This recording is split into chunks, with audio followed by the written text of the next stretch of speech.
هەڵوێستمان هەبێت لە کاتێکا دەورەکەمان هەژارن و خلافاتی زەوجیانەیە. طبعا ئەم قسەی من نییە، دوو قسە هەن قەت لەبیر ناکرێن.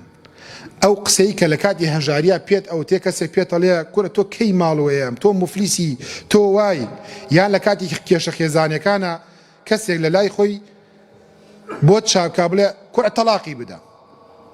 دایکی ئیمانداران عایشە ڕەزای خوای لێبێ کە بوختانی بۆ کرا، ئیمامی عەلی تەنها ئەم قسەی کرد، وتی ئەی پێغەمبەری خوا صلی الله علیه وسلم ئافرەتی تر زۆرە.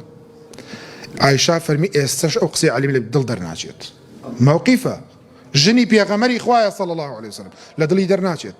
کەعبی کوڕی مالیک 50 شەو پێغەمبەری خوا صلی الله علیه وسلم قسەی لەگەڵانە کرد کە تەوبەکەی هات لە ناو مزگەوت ئەڵێت تەنها یەک سەحابەیەک لەبەر مەڵسا باوەشی پیا کردم، فەرمی تەوبەکەت پیرۆزە، فەرمی ئەو موقیفە قەت لەبیر ناچێت.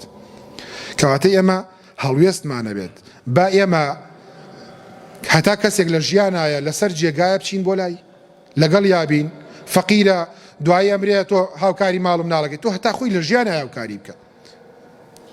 کەسێک کێشەی خێزانیە قسەی خێر بکە، مەڵێ تەلاق. ئاخر تەلاق هەروە ئاسان نییە کابرا سێ چوار مناڵ جێ بێڵێت، هەروە ئاسان نییە، بە عەقڵ نابێت.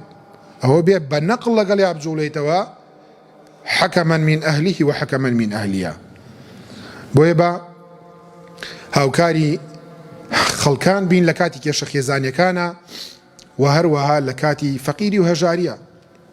ئەوەی کە نەسیحەتی تۆ ئەکات ئەڵێ نابێژن بێنی خانوونیە، بۆ خۆی چەند باڵەخانەی هەبوو کە ژنی هێنا، سیارە و نییە، خۆی سیارەی هەبوو، خۆی بیری چوو لە نەوەتەکانە، هەمومان لە بیرمانە لەگەڵ باوک و دایک و دە مناڵبووی خانوویەکی شەرقیمانە بوو، دوو هۆدە و حەمام و سەراوێکی دوور لە حەوشەکە، هەمومان لەسەرەوە ژیان سارێکی و 100 مەتر و 200 مەتر و چەنەهایی هەیە، قەناعەتمان نەماوە. جا ئینسان قەناعەتی نەمێ، دایمە هەر چاوبرسیە، قەتیش تێر ناخۆن، وەلەن یەملە ئەفاه ئیلا التراب، تەنها خۆڵ تێریانەکات کەوەش کۆتایی ژیانە.